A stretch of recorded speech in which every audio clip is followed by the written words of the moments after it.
Welcome to Sinful's Horror Stories. Sit back, stay warm, relax, and stay sinful.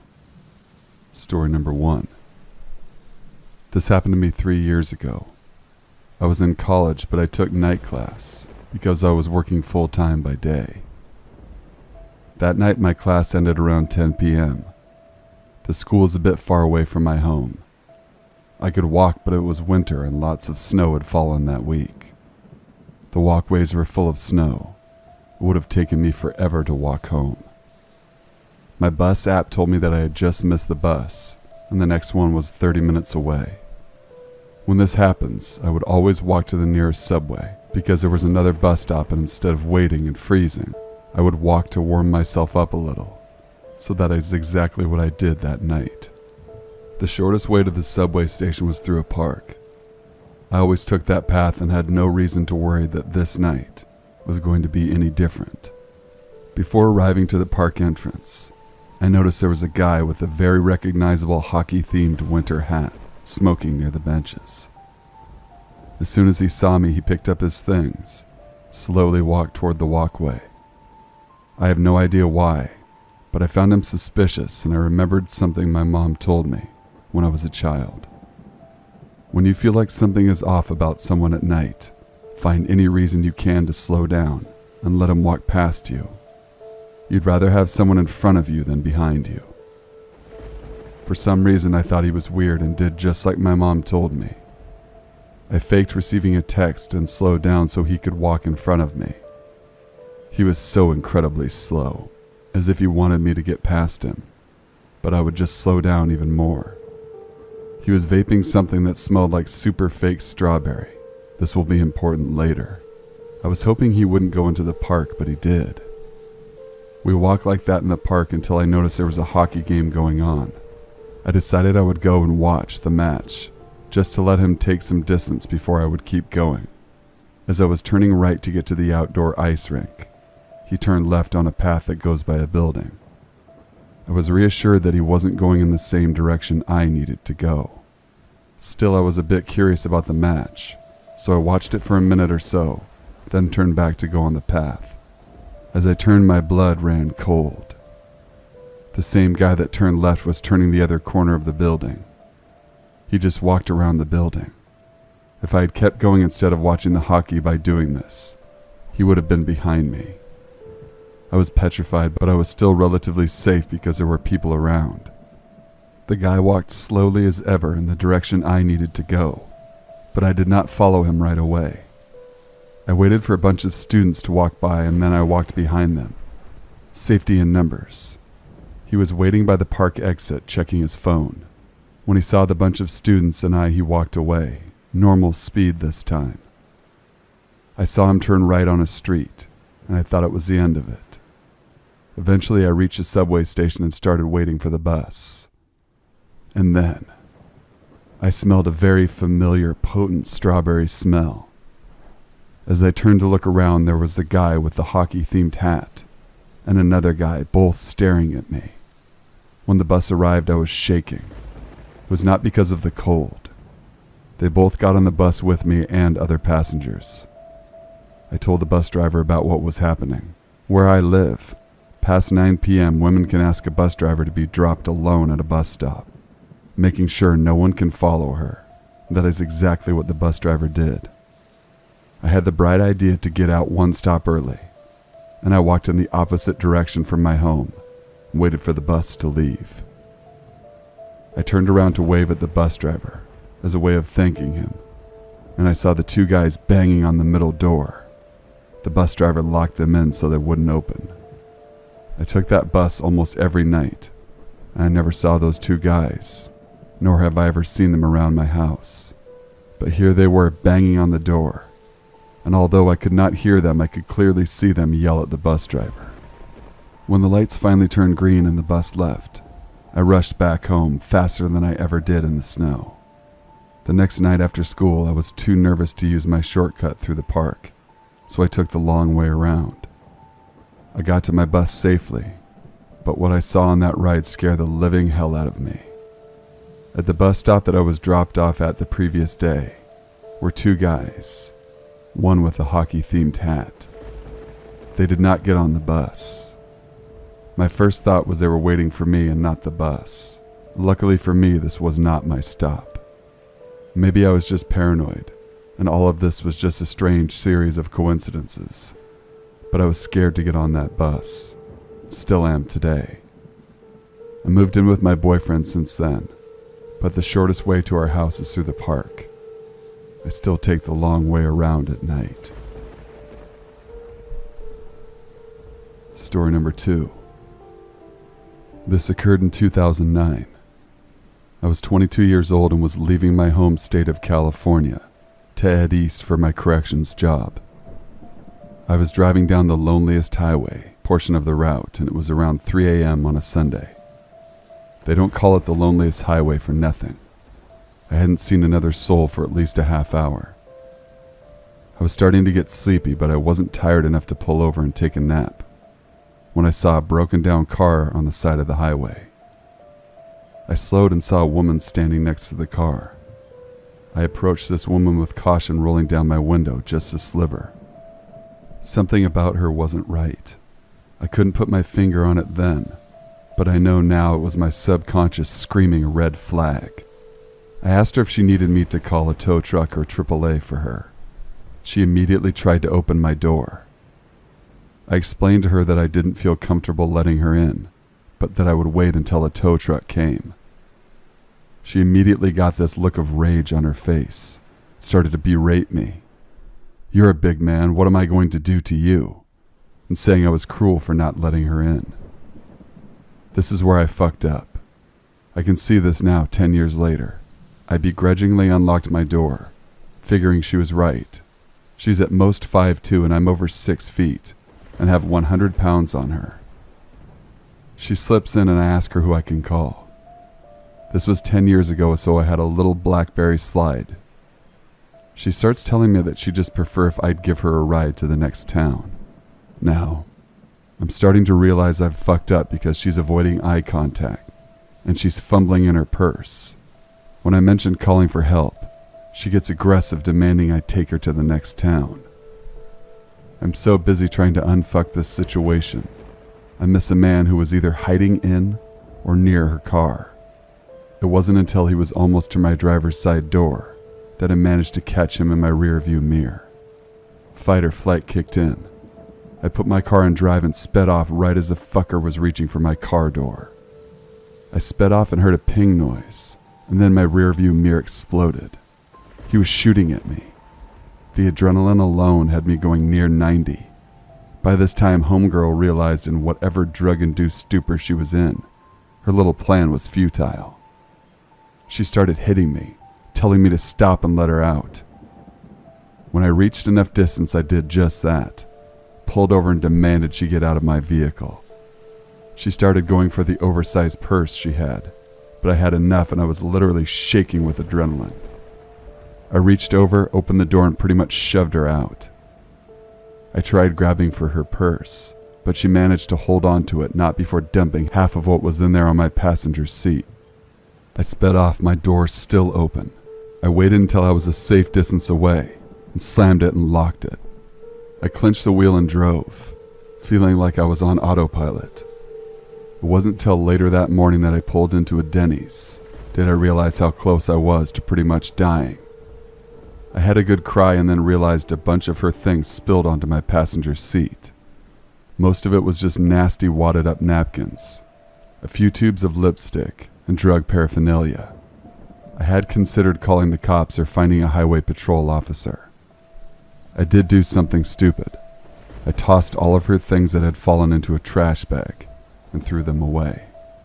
At the time, I had the dream of becoming a cop and knew if I got caught with drug paraphernalia, that would be impossible. I didn't think that they would believe that the drug paraphernalia wasn't mine. I noticed a cop at the gas station across from the Denny's, told him what happened. He pretty much berated me for pulling over and letting her in. He did say he'd look into it, but I doubt he did. I was so shaken I pretty much picked up my pancakes and then left to continue on my way. Story number 3. I live in a fairly safe area. The distance between my school and home wasn't too far, so my mom never minded us walking home alone. I left school a little bit late one day, probably around 4 p.m. Not that much later, but it was fall, so it was starting to get dark. I noticed a strange man walking behind me and thought nothing of it, so I carried on walking until I felt uncomfortable because he had gotten closer. I decided to take a shortcut, thinking that there would be no way he would know where I was going. He followed me up the path and through the shortcut. Now freaking out, I decided to start jogging, trying not to make it obvious, but he started speeding up and almost jogging too. I was small, so my jogging was probably his speed of walking. I got close to home and ran up my path to turn into my garden. Then I turned around to see that he had followed me up the path until he saw me reach my garden. He literally just turned around and walked back the other way. I don't know what his intentions were, nor do I want to know, but I ran in the house and straight upstairs to my bedroom. Just started crying. 10 to 15 minutes later, my mom came up and asked me what was wrong. I told her, and she asked why I hadn't come straight to her when I came home. That was the last time I wanted to walk home from school. Story number 4. So a little background here.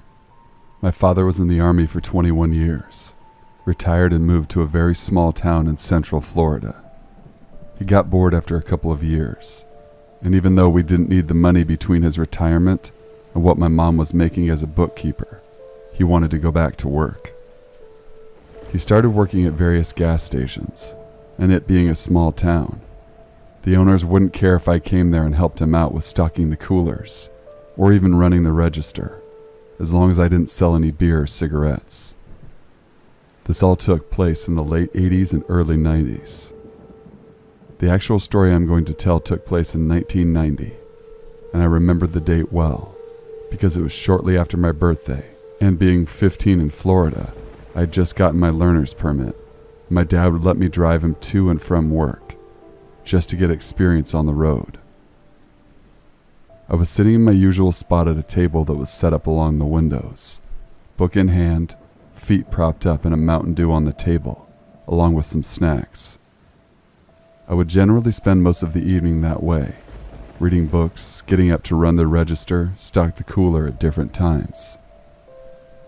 I remember glancing up because something caught my attention that was unusual, and I realized that a lady was walking up our parking lot from the direction of the interstate. The gas station was right next to I-75. This in itself was really strange, because where we were located, you didn't get many people walking, and definitely not walking from the direction of the interstate. I figured she had broken down somewhere, was coming to use the phone to call for a tow truck or something. I was completely wrong. She came into the store, looked around for a few minutes, and I remember getting just a strange and creepy vibe about her. She walked up to the counter and started telling my dad a story about how she had gotten stranded and needed a ride up to the next big town, up north from us. Ocala was the town. This is very important. My dad lets her know that he was working, and there's no way that he can take her. She turns and looks at me, and while she is looking away from him, my dad catches my eye and suddenly shakes his head no. I was confused for a second, but then she turns back to my dad and points at me, asking if I can take her. My dad responded back that I only had a learner's permit and wouldn't be able to drive her anywhere and then drive back. Normally I would have done it, even though it was illegal, because I'd done it a few times before already. I didn't argue with my dad, since this was completely out of character for him. He was normally chatty with the customers, but for whatever reason he was almost curt and dismissive of her. Turns out he had a bad vibe about her from the minute he'd seen her walking up the drive.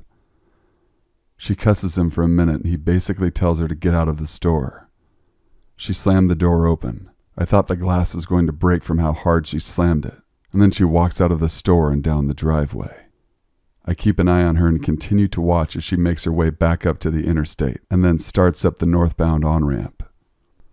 Almost a year passes and I'm in my bedroom, less than a week before my 16th birthday.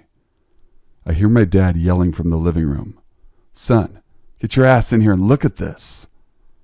I quickly run into the living room and see my dad pointing at the television, and I look at a mugshot of the lady up on the screen, and immediately remember the lady who had been in the store. Turns out I almost gave a car ride to Eileen Warnos, who was later convicted of being a serial murderer and then later put to death. I still have nightmares about what could have happened to me. Thank you guys for watching. Please be sure to leave a like, comment, share, and subscribe for future content. I need more Halloween stories, guys. The time is now. We're 2 short weeks away from the big day, and I know we all want a very extra special Halloween special, whatever. So send me the stories, guys. I need them. Email them to thesinfulsavant@gmail.com. I'll include my email address in the link below. I hope everyone's doing well. Have a happy, safe, and fun weekend. Be sure to stay sinful.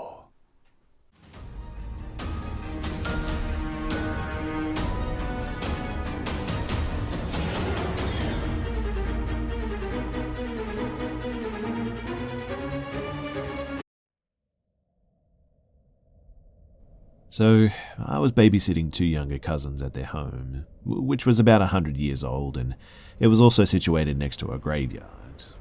There wasn't necessarily a bad feeling in the house whenever we were there, but it was a bit creepy at night looking at all of the headstones.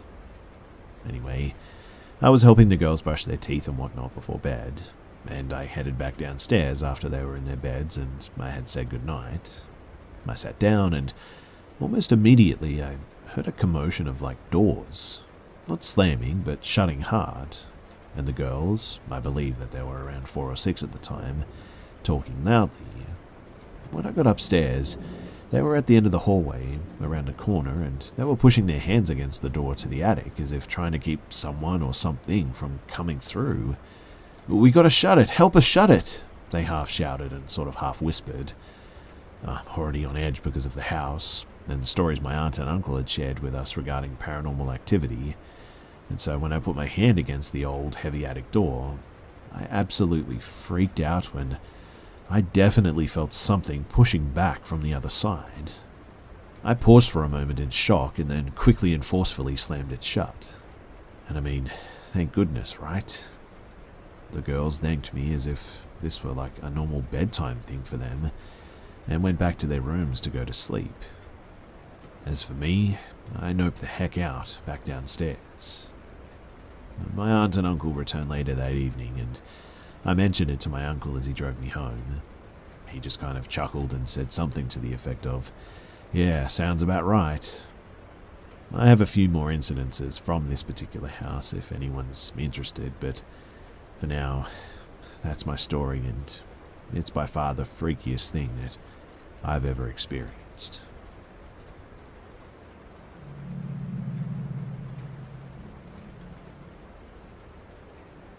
When I was 17, I started to see a woman out of the corner of my eye, and it started happening more frequently. I should note that I had lived in this house since I was 5, and in particular, I always felt something in the basement and would absolutely bolt up the stairs every time that I was leaving it.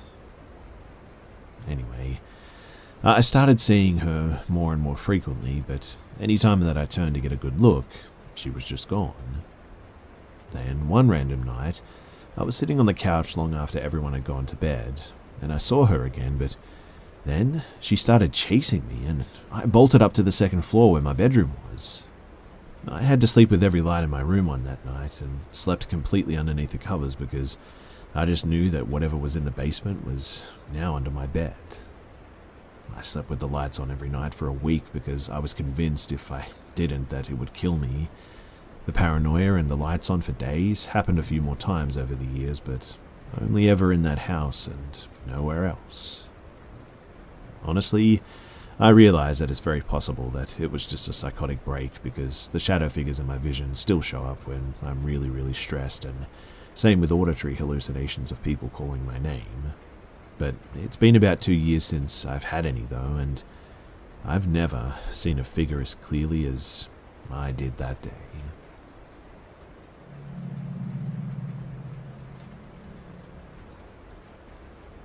So, I was babysitting two younger cousins at their home, which was about 100 years old, and it was also situated next to a graveyard. There wasn't necessarily a bad feeling in the house whenever we were there, but it was a bit creepy at night looking at all of the headstones. Anyway, I was helping the girls brush their teeth and whatnot before bed, and I headed back downstairs after they were in their beds and I had said goodnight. I sat down and almost immediately I heard a commotion of doors, not slamming but shutting hard, and the girls, I believe that they were around 4 or 6 at the time, talking loudly. When I got upstairs, they were at the end of the hallway, around a corner, and they were pushing their hands against the door to the attic as if trying to keep someone or something from coming through. "We gotta shut it! Help us shut it!" they half shouted and sort of half whispered. I'm already on edge because of the house, and the stories my aunt and uncle had shared with us regarding paranormal activity, and so when I put my hand against the old, heavy attic door, I absolutely freaked out when I definitely felt something pushing back from the other side. I paused for a moment in shock and then quickly and forcefully slammed it shut. And I mean, thank goodness, right? The girls thanked me as if this were like a normal bedtime thing for them, and went back to their rooms to go to sleep. As for me, I noped the heck out back downstairs. My aunt and uncle returned later that evening, and I mentioned it to my uncle as he drove me home. He just kind of chuckled and said something to the effect of, "Yeah, sounds about right." I have a few more incidences from this particular house if anyone's interested, but for now, that's my story, and it's by far the freakiest thing that I've ever experienced.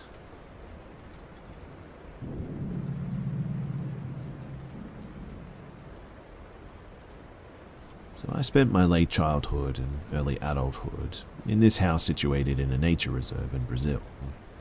Several weird things happened here, and there was like a snake that mysteriously showed up in my fully closed room, mind you. Missing objects here and there, trees that seemed misplaced from one day to the next. But one thing kind of stands out. Now, I should start off by saying that I'm pretty cynical, I guess. I'm an atheist and I don't really believe in the paranormal, myself anyway. I usually explain away all the stuff that happened. The snake, the crack in the foundation of the house, likely got in like that. Objects missing, I probably lost them outside the house. Trees moving, I just misremembered where they were. That said, this one was weird. So this one night, I was just staring up at the stars. A benefit of living in a nature reserve is the lack of public lighting, and my dogs started freaking out and barking. Now, it was a new moon night, so it was pretty dark, so I couldn't really see much. But the dogs really rarely barked unprompted like that. So I got up from where I sat to go check on what they were barking at. To my mind, it was probably just one of the little creatures we sometimes got visits from. Armadillos, mice, opossums. But man, I was way wrong. So at first, at the edge of the property, I saw what looked like a deer. The kind that I knew only was from American horror movies, I guess, with antlers and stuff. That was really weird too, because to my knowledge, those don't really exist below the equator. But alright, I tell the dogs to shush, thinking something along the lines of, "Oh, it must just be the plants, nothing to worry about." But things start to move. You see, it actually stands up over the fence that we had there. Mind you, the fence was like 2 meters tall, so this thing is absolutely massive. And as soon as it's upright, it let out this sort of bleat that sounded like a woman's scream. In the split second that it did this, I just ran with the dogs inside the house and sheltered myself under the table. Eventually, I came out from there and looked around. But after that, I never saw that thing again. Thank God, too. And needless to say, I didn't get much sleep that night.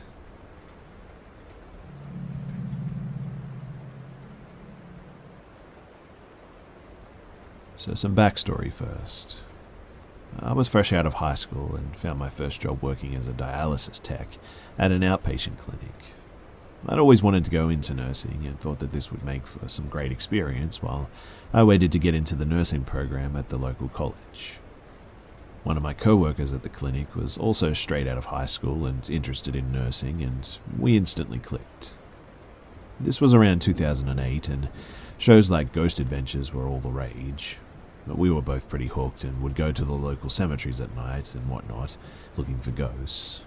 The only thing that we ever really accomplished, though, was scaring the heck out of ourselves, to be honest. I'm not sure who thought of it first, but one of us got the bright idea to investigate the clinic that we worked at. Obviously, patients had passed away before during their treatments, so it seemed logical to me that they may still be there. So one night after work, we both stayed behind after everyone else had left. I started taking pics on my terrible digital camera, and she was doing the flashlight test trying to get a response. We got nothing. But after a while, we're just sort of mucking around and honestly about to give up when my friend starts calling out a patient of ours that had recently passed away while on the machine. She had been a sweet elderly lady who was also a DNR, and her death was actually pretty uneventful. Well, my friend tries to provoke this old woman and starts saying things like, "I never really liked you." When out of nowhere, an oxygen tank standing in a metal case began to shake violently on its own. The tank was literally standing by itself. Nothing near it was even capable of movement. I didn't know what to think, and to be honest, I really wasn't expecting anything, but to see this really shocked me. Needless to say, we got out of there and didn't stick around after closing anymore after that. I'm pretty skeptical of most things, but I have no doubt in my mind that something was there with us that night, and still cannot find an explanation as to how that tank could have possibly shaken itself like that without the influence of some unseen force.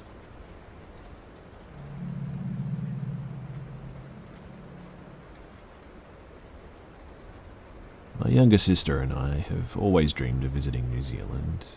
Both of us being from the southeastern United States, New Zealand seemed like a perfect getaway where our favourite trilogy was filmed.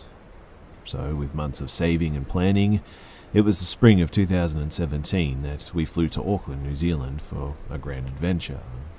It was the second day of our trip, and we were about to head out from our Airbnb. Our gracious Airbnb host made us breakfast of bacon, eggs, and toast. We were munching on the breakfast he prepared in silence until he broke the lull by asking us, "Hey, have you heard of the Pig Man?" My sister and I sort of looked at each other, and then I responded with, "No, who is the Pig Man?" Stu is his name, and he's kind, but he's a really peculiar guy with droves of pigs. If you take the 309 road, you'll pass his place and the pig's on your route to your next destination. It's quite the novelty if you're looking for something to do. "We'll make sure to add that to our trip," I said while sort of looking at my sister. "Would you ladies like some more toast?" My sister and I both said yes, knowing that we'd need the extra calories for the long day ahead. "You girls eat like farm girls," and he oinked at us twice. He said it in a playful tone, but again, my sister and I sort of looked at each other, but this time sort of exchanging curious glances. We thanked our host for our wonderful stay at his Airbnb, and we were on our way to Matamata. After what seemed to be only a few hours of driving, we come across a dirt road. The environment changed from only greenery and trees to old vehicles, other old structures embedded in the landscape, as well as an eye-catching feature, a plethora of pigs. The pigs appeared friendly enough to pet, but we were in a hurry, so we drove past the pig farm and onto Matamata. It wasn't long after that we had to take a sharp left onto a narrow road. Keep in mind, too, that this is my third day driving on the left side of the road ever, and in a Yaris, so my driving abilities weren't quite up to snuff. And as I'm taking the left turn, a small semi-truck was incoming at a rather unsafe speed. I quickly realized that we are either going into a full-on head collision or drive even further to the left to allow the semi-truck to pass us safely. I acted on the latter of the options, and within seconds, the Yaris's front and back left tires were trapped in a large set of potholes. My sister and I both sort of looked at each other in silence until she said, now what? We did not have any cell phone reception, and the only full operable device that we had was a GPS, which didn't have any outgoing communication functionality.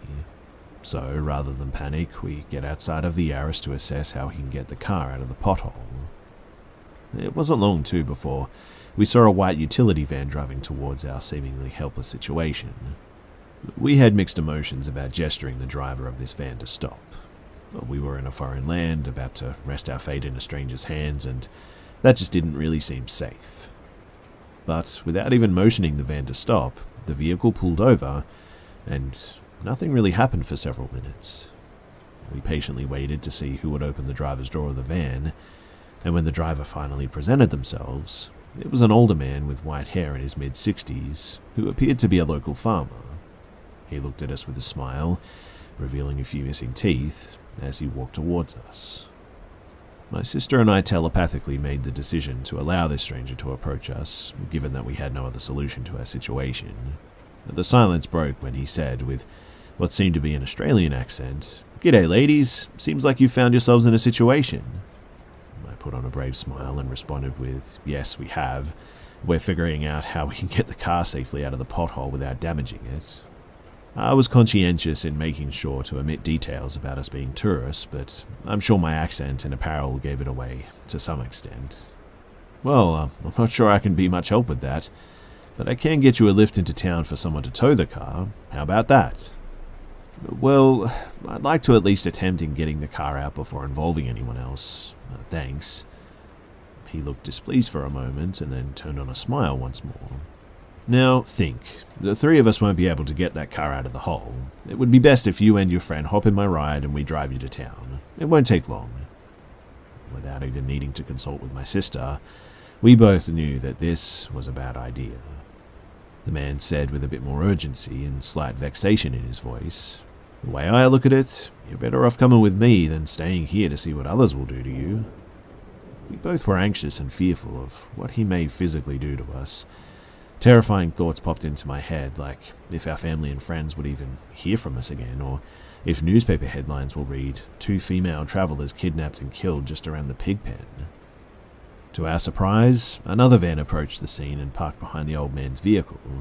It was a woman with grey hair and athletic build, about in her 40s or early 50s. "There you ladies are. I've been looking for you for the past hour or so." My sister and I had absolutely no idea who this woman was, but we followed her lead. She seemed far more trustworthy than this irritable Aussie. It wasn't long after the lady walked towards us that the Aussie shied away and made quickly to his vehicle. He hopped in his van and he drove off. "I saw from a distance that he was talking to you and it made you feel uncomfortable. Are you ladies okay?" the woman asked. We said yes and went on to explain how we ended up in the pothole. We told her that we were extremely fortunate that she showed up when she did. It was almost fate that we met this woman, in fact. She worked in construction and just so happened to have a board that we used as a ramp for the tires and a rope to pull the Yaris out as well. We successfully unstuck the car and thoroughly thanked our rescuer. We did offer her money, but she refused. She only wished that we heed her advice, and she told us to be wary of devilish pigs on your travels. Not all of them are as friendly as stews.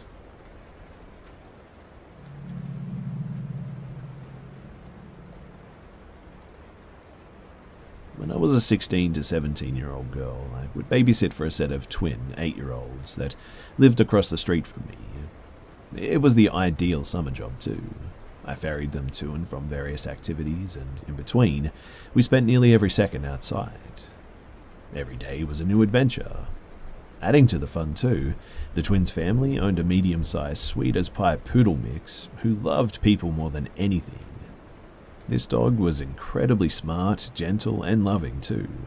She honestly wouldn't have even harmed a fly. We would count on her to go on adventures with us. She would follow us at a far pace, exploring on her own, but would always keep us within earshot. Whenever we met new people, she would gleefully bound towards them, eager to lick them and get pets and express just how happy she was to see them. She was honestly the best dog that I've ever known. I remember one late summer morning too, we decided to spend a few hours drawing on the front driveway in chalk.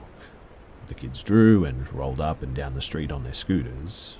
And while I laid on the driveway with the dog, soaking up the heat, not many adults were around. It was a weekday and most were at work, but we couldn't have felt safer in the midday sun and the safety of our suburb. Occasionally a neighbour would walk down the street and the dog would slide up to them in greeting, while I spent a few minutes making small talk. This continued for a while, and I was getting really relaxed by the heat and the sound of the kids playing and laughing. The dog was resting beside me, dozing, when suddenly I heard a low growl coming from her. It was a noise that I'd never heard her make before, and it took me by surprise. I sat up and looked around immediately, and there, coming down the sidewalk towards me and the kids, was a man that I'd never seen before. He was older and a bit haggard looking, and he was watching us like a hawk. The dog was having none of him, and her growl slowly got louder and more intense as he meandered towards us. This should have been a sign to me, but I didn't know anything. I was 17 and too young to understand to trust my gut. All I knew was to be polite. He stopped, with a laser focus on me, and started trying to make conversation with me. This was normal, to be honest. I mean, other people had walked by and done the same thing throughout the morning. But he was asking weirder questions. Questions about our plans for the day, what I was doing with the kids, where their parents were, etc. It was unnerving, but he was an adult, so I tried to answer in as polite but vague a way as possible. He kept trying to get closer to me as well. The children were mercifully racing away on their scooters for most of this experience. And his gaze turned into something like a leer, maybe. Anytime he moved near, though, the dog would growl louder, and she started barking viciously. I had never seen her act like this, and it actually got to a point where I was holding her back and trying to calm her down, all while apologizing for her behavior. He faltered in the presence of her, though. Even though she wasn't big, she was standing her ground and protecting me, even though the threat hadn't materialized in my mind. But just as quickly as he'd come closer, he backed off, said a quick goodbye, and hurried away down the street. I never saw this guy again, and in the many years I babysat for that family, I never saw their dog behave that way either. I've always wondered if she sensed some sort of threat from him that I wasn't able to pick up on that day. I truly think that she protected me and the kids from something potentially really awful. It could have been nothing, and I know all of you guys listening to this may think it's silly to even share this, but it's just an experience that I've never forgotten. I'm grateful for that dog, and I'm grateful that nothing else happened that day.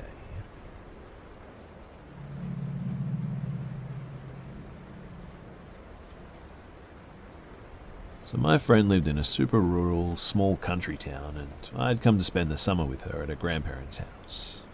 We were both about 13 at the time, but we're both 22 now, and thought that it would be a good idea to sneak out and walk around the town, maybe stop by the park. As we were walking down this one road, about 30 minutes after we left the house, we noticed somebody following us, wearing all black with a hoodie. We both got pretty creeped out by it and quickly rounded a corner before hiding in the dark of some bushes. After the guy passed us and we waited about another 30 minutes, we decided that we should probably head back to her house, so we ran there. Once we got back inside, we couldn't really go to sleep, so we did an all-nighter. And the next morning, we saw on the news that a woman was stabbed, assaulted, and killed on the exact road that we had been on that night. We couldn't help but wonder if the attacker was the man who had been following us, but safe to say, we never did sneak out again after that.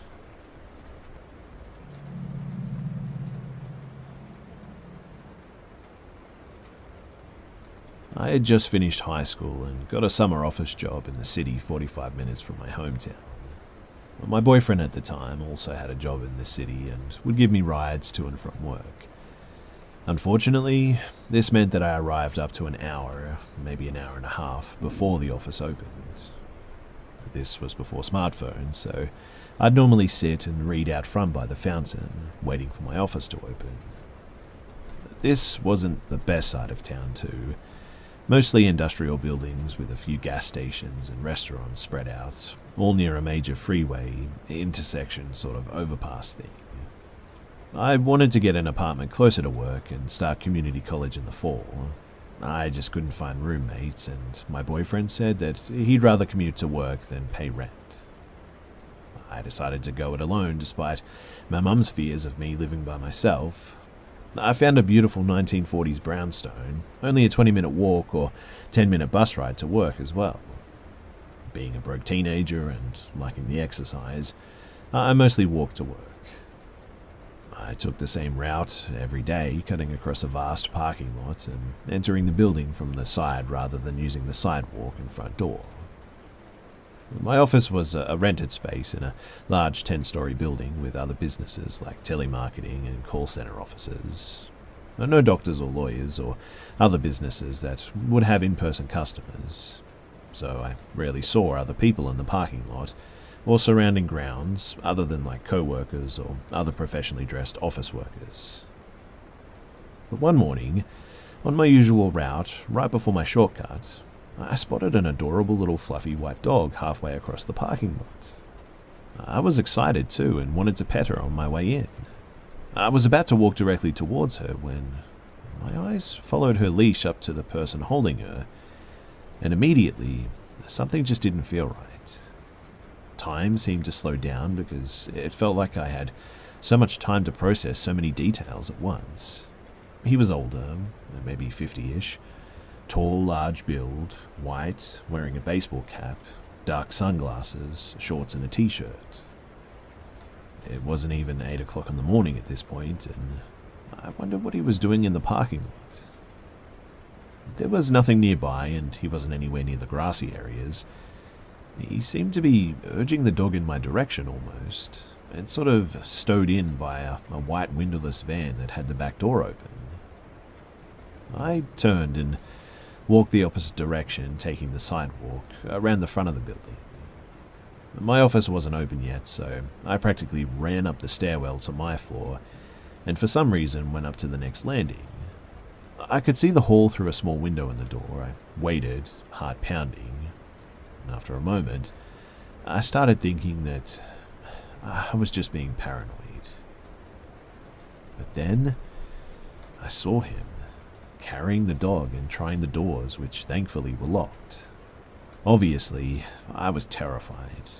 He checked the stairs next, and feeling stupid for trapping myself when the only way out was down, I couldn't go down without him seeing me, so I went up a few more stairs to hide and waited, and then I heard the door open below me. Adrenaline filled my body as I looked down, only to see a co-worker coming out to smoke. I rushed past them and into the office. I was still on edge, but I didn't want to sound silly, so I didn't mention the encounter. An hour goes by, and I decided that I needed a break, still feeling uneasy. I glanced down the stairwell before heading down. I see him again, just exiting the building at this point, which means that he was waiting for me the entire time. I'm so freaked out at this point that I just run back inside and tell the office manager everything that happened. I don't know if she took it seriously, but she said that she'd keep an eye out and let others know. I also had co-workers drive me home that day, and I never took the same route to work ever again. I'd leave at different times each day and enter the building from different doors, anything not to be predictable. I never did see the man or his dog again, but I learned a valuable lesson. Always be aware of your surroundings and trust your gut. If you feel like you're in danger, then you probably are.